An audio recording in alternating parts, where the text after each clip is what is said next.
আসসালামু আলাইকুম ওয়া রাহমাতুল্লাহি ওয়া বারাকাতুহু। প্রিয় দিনী বন্ধুদেরকে জানাই আন্তরিক অভিনন্দন।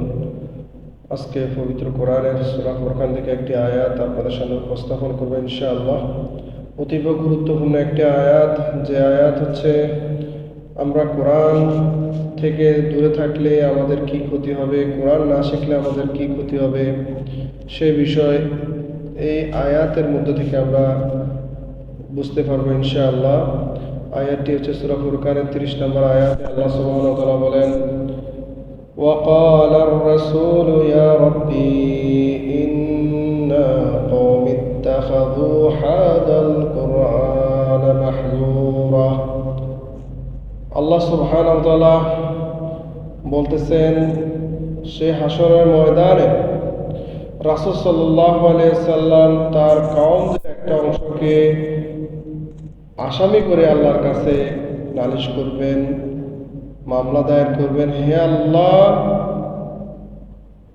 আমার কওমের এই লোকগুলা, আমার উম্মতের এই লোকগুলা তারা কোরআনকে একটি পরিত্যাজ্য বই হিসেবে গ্রহণ করেছে। অর্থাৎ আমাদের অনেকের ইমানের আকীদা বিশ্বাস হচ্ছে এমন, এই কোরআন শুধু আলেমরা পড়বে, আলেমরা বুঝবে, এটা সকলের কাজ না। অথচ আল কোরআন হুদাল লিন্নাস ওয়াল ফুরকান, এই কোরআন হচ্ছে সকল মানুষের জন্য হেদায়েত। আর হেদায়েত পেতে হলে এই কোরআনকে সকলেই বুঝতে হবে, পড়তে হবে। অত্যন্ত দুঃখের বিষয়, আল্লাহ রাসূল সাল্লাল্লাহু আলাইহি ওয়াসাল্লাম হাসরের ময়দানে যেখানে আমাদের পক্ষে শাফায়াত করার কথা ছিল, অথচ সেখানে আমাদের শাফায়াত না করে, কোরআন না শেখার কারণে, কোরআনকে একটি অপ্রয়োজনীয় বই মনে করার কারণে, কোরআনকে পরিত্যাজ্য করার কারণে, কোরআনকে একটা অসল বই হিসেবে গ্রহণ করার কারণে, কোরআনকে সাওয়াবের কিতাব হিসেবে গ্রহণ করার কারণে আমাদের নামেই আল্লাহর কাছে মামলা দায়ের করবেন এবং আল্লাহর কাছে বলবেন, এই কওমের এই লোকগুলা কোরআন পড়ে নাই, কোরআন বুঝে নাই, কোরআন অনুযায়ী নিজের জীবন সাজায় নাই, সমাজ সাজায় নাই, রাষ্ট্র পরিচালনা করে নাই, এই কোরআনকে তারা একটি অসল বই হিসেবে গ্রহণ করেছে, শুধু সাওয়াবের জন্য তারা খতম দিয়েছে, কিন্তু এই কোরআন দিয়ে তাদের সমাজ, রাষ্ট্র, তাদের পরিবার পরিচালিত হয় নাই। তখন এইভাবে যখন আল্লাহর কাছে মামলা দায়ের করবেন, তখন তাদের ফয়সালা আল্লাহ নেবেন। যেখানে রাসূল আমাদের পক্ষে শাফায়াত করার কথা ছিল, অথচ ওয়াকাল রাসূল ইয়া রাব্বি, রাসূল সাল্লাল্লাহু আলাইহি ওয়াসাল্লাম বলবে হাসরের ময়দানে, হে আমার রব, ইন্না কওমি তাখাযু, নিশ্চয়ই আমার কওমের লোকেরা তাখাদু গ্রহণ করেছে, তারা হাদাল কোরআন মাহজুরা, এই কোরআনকে একটা তামাশার বই হিসেবে তারা গ্রহণ করেছে, এই কোরআনকে তারা একটা ব্যবসার বই হিসেবে গ্রহণ করেছে, এই কোরআন দিয়ে শুধু জারবুক করেছে, এই কোরআন দিয়ে তাবিজ লেগে লেগে তারা টাকা ইনকাম করেছে, এই কোরআন দিয়ে কোরআনের হক কথাগুলো গোপন করে করে তারা ওয়াজের ময়দানে, মাহফিলে, মিম্বারের উপরে তারা হাদিয়া তোফা খেয়েছে। সেজন্য আল্লাহ বলেছেন, উলাইকা মা ইয়াকুলুনা ফি বুতুনিহিম ইল্লান নার।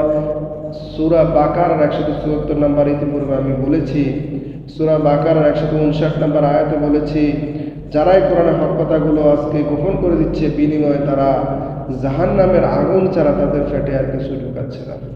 এই কোরআন থেকে যারা নিজেকে দূরে রেখেছে তাদেরকে আল্লাহ ছাড় দিবেন না।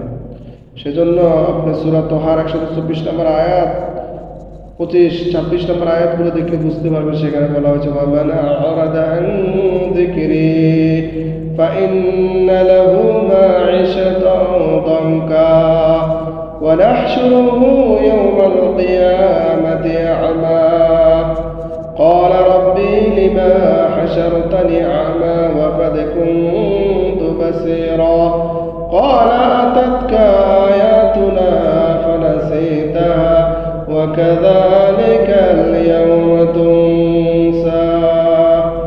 যারাই আল্লাহর স্মরণ, অর্থাৎ আল্লাহর জিকির হচ্ছে সর্বোত্তম জিকির, হচ্ছে আফদালুজ জিকির, কোরআন তেলাওয়াত, কোরআন বুঝা, কোরআন বুঝে পড়া হচ্ছে সবচেয়ে বড় জিকির। অথচ সেই জিকির থেকে যারা নিজেকে দূরে রেখেছে তাদের জীবনকে দঙ্কা বানিয়ে করে দেওয়া হবে, অর্থাৎ তাদের জীবন থেকে রিজিককে কেটে দেওয়া হবে, তাদেরকে হাসরের ময়দানে দুইটা চোখ অন্ধ করে উত্তোলন করা হবে। তখন তারা আল্লাহকে বলবে, ক্বালা রাব্বি লিমা হাশারতানি আ'মা ওয়া ক্বাদ কুনতু বাসীরা, হে আল্লাহ, আমাদের তো চক্ষু ছিল দুনিয়াতে, আজকে আমাদের বন্ধ করে দিলে কেন? তখন আল্লাহ বলবেন যে এই দুটো চোখ রাখে কি লাভ হবে? তোমাদের এই দুটো চোখ থাকার পরে তো তোমরা কখনো আল্লাহ আমার কোরআনের আয়াতগুলো, কখনো নিদর্শনগুলো কখনো তোমরা দেখো নাই। আমি কোরআনে কি বলেছি কখনো কখনো তোমরা এই দুইটা চোখ দিয়ে কোরআনকে পড়ো নাই, কোরআন বুঝো নাই, কোরআনের আয়াতগুলো তোমরা তোমরা বুঝার চেষ্টা করো না। সুতরাং এই দুইটা চোখ তোমাদেরকে অন্ধ করে দেওয়া হয়েছে। তোমরা দুনিয়াতে যেরকম এই কোরআনকে বলেছিলা, এই কোরআনকে একটা অপ্রয়োজনীয় বই হিসেবে গ্রহণ করেছিলা, আজকে যেভাবে বলেছিলে কোরআন এই হাসরের ময়দানে আমি আল্লাহ সেভাবে তোমাদেরকে ভুলে গেলাম। আর আল্লাহ যদি বলে যায় তাহলে বাঁচার আর কোনো রাস্তা নাই, নির্ঘাত জাহান্নাম ছাড়া আর নসিবে কিছু জুটবে না। তখন ইয়া লাইতানি কদ্দামতু লি হায়াতি, এ কথা বলে কোনো লাভ হবে না। হায় হায় হায় হায়, আফসোস, জীবনে কি করেছি। তখন কি বলবে সেটা সূরা ফুরকানের ২৭ নম্বর আয়াতটা আপনারা পড়লে বুঝতে পারবেন।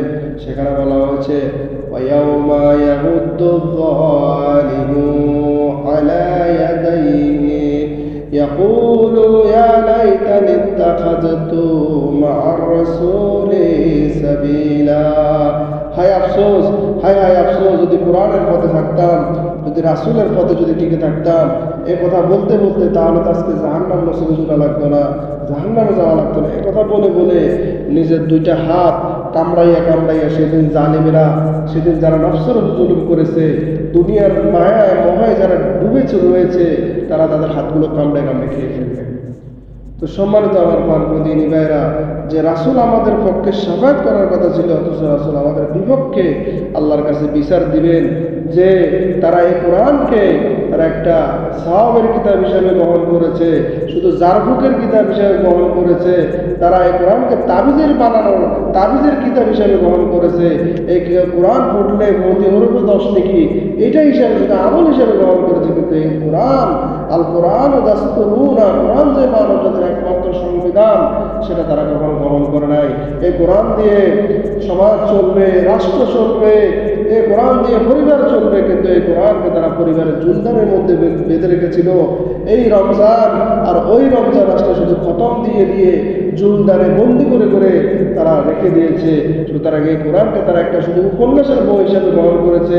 কোরআনে তারা কি পড়ে তারা নিজেরাই বুঝে না, শুধু রিডিং করে করে সাহাব কামিয়েছে, কিন্তু এই কোরআনকে বুঝে না। আজকে তাদের বিরুদ্ধে আবার নালিশ, যারা কোরআন বুঝে পড়ে নাই, কোরআনকে যারা আমল করে নাই, এই কোরআন বুঝে যারা দেশ পরিচালনা করে নাই, তাদের বিরুদ্ধে আজকে আমার অভিযোগ। আজকে তাদের ফয়সালা আপনি তাদের জন্য করেন। সুতরাং আল্লাহ রাসূল যখন তাদের দায়িত্ব ছেড়ে দিবে, তাদের বিরুদ্ধে অভিযোগ করবে, আল্লাহ তাদের জন্য জাহান্নাম তাদের নসিবে লিখে দিবে। আল্লাহ আমাদেরকে হেফাজত করুন। সম্মানিত আমার পার্বদিনী ভাইয়েরা, যারা ধৈর্য সহকারে শুনেছেন তাদের জন্য আন্তরিক অভিনন্দন, তাদের জন্য দোয়া। আর যারা আল্লাহর কথা শুনে ওই সকল মারুম, ওই সকল কপাল পোড়া যারা ইসলামের কথাগুলো শোনার পরে যারা স্ক্রল করে চলে যায়, শুনতে চায় না, তাদের জন্য দোয়া করি আল্লাহ যেন তাদের হেদায়েত নসিব করেন। টিকটক, লাইকি, ইউটিউব এগুলো থেকে হেফাজত করেন। ওমা তাওফিক ইল্লা